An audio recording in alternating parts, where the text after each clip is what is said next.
සුබම සුබ දවසක් කියලා පිළිගන්නවා මගේ ආදරණීය යාළුවෝ හැමෝම. ඉතින් මම අනුරාධපුරේ ගියා. ඒ යන අතරමඟ මෙන්න මේ යාළුවෝ දෙන්න අපිට මගදී හම්බුණා.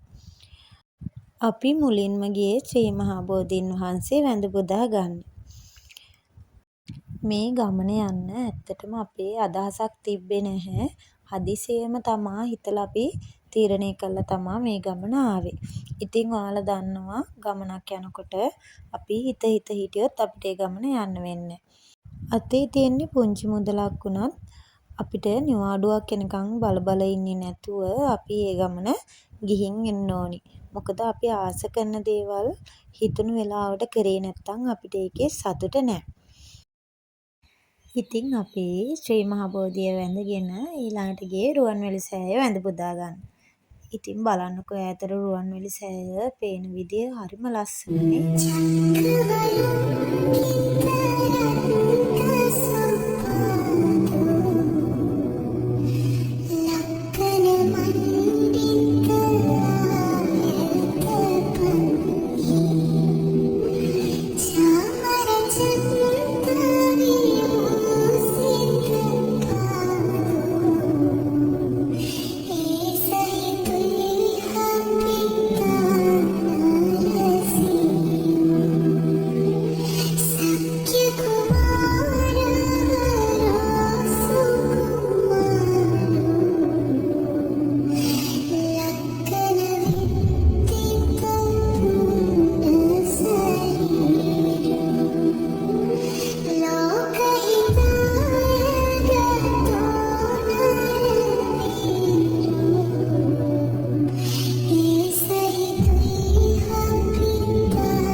බලන්නකෝ බෙහෙත් දාලා චෛත්‍යයක් පූජා කරලා තිබ්බා රුවන්වැලි සෑයට. ඒ වගේමයි මණික් තැන්පත් කරලා එදාම ගෙනල්ලා තිබ්බා චූටි චෛත්‍යයක් පූජා කරන්න. ඒකත් අපිට වැඳ ගන්න අවස්ථාව හම්බුණා. ඉතින් ඊට පස්සේ අපි බසවක්කොළම වැව ළඟ තේ බීලා අපි ඊළඟට ගියා අභයගිරිය චෛත්‍ය වැඳ පුදා ගන්න. මම මේ අනුරාධපුරේ ගියේ දෙවෙනි වතාව. අපිට යන්න බැරි වුණු හැම තැනකම අපේ චූටි බබාලට යන්න වාසනාව ලැබිලා තියෙනවා.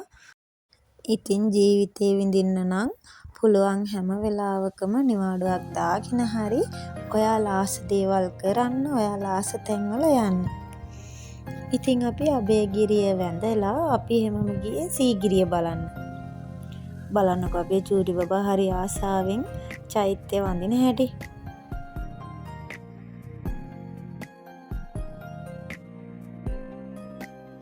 අපි සීගිරියට යනකොට 3:04 විතර වෙලා ඇති. යනවනම් 5ට කලින් යන්න ඕනි. මොකද අලි පාරට එනවා කියලා 5න් පස්සේ සීගිරිය බලන්න යන්න දෙන්නේ නැහැ.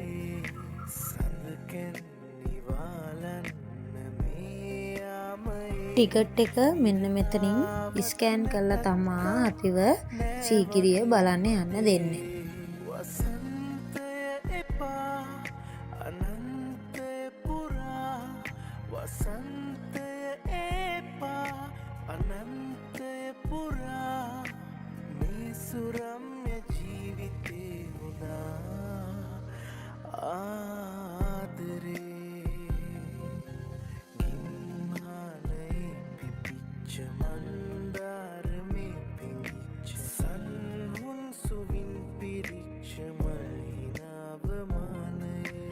පහළට ඉතින් සීගිරිය පේන විදිය තමා මේ.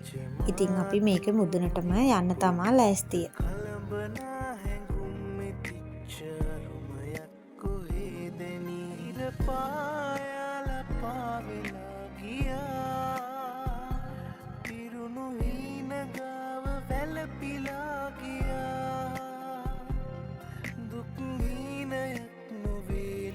බලන්නකෝ අපේ චූටි බබා හරි ආසාවෙන් පඩියෙන් පඩිය නගින විදිහ. ඔයාලට මේ ඈතින් පේන්නේ පිදුරංගල කන්ද. එතන කට්ටිය ඉන්නවා අපිට පේනවා. එයාලටත් අපිව මෙතන ඉන්නවා පේනවා. හැබැයි කට්ටිය අඳුර ගන්න බෑ. බලන්නකෝ සීගිරි ගල මුදුනේ ඉන්න අපේ පුංචි පවුල. ඉතින් මේ අපි භාගයක් නැගලා තවත් අපිට භාගයක් තියෙනවා නගින්න. මේ ඉතින් සීගිරිගල මුදුනට වටපිටාව පේන ලස්සන. ඉතින් ඔන්න ඔය විදිහට තමයි අපේ ගමන අපි ගියේ. ඔයාලටත් කියන්න තියෙන්නේ අතට කීයක් හරි ලොකු ගාණක් එනකන් නිවාඩුවක් එනකන් බලන් ඉන්න එපා. ඔයාලට පුළුවන් නම් අද හිතලා අපි හෙට මේ ගමන යනවා කියලා තීරණය කළා නිවාඩු දාගෙන යන්න.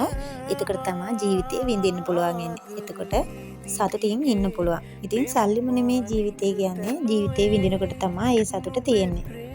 ඉතින් වීඩියෝ එක හොඳයි නම් ලයික් කරලා කමෙන්ට් එකක් දාන්න. අදට ගිහින් එන්නම්. හැමෝටම සුබ දවසක්.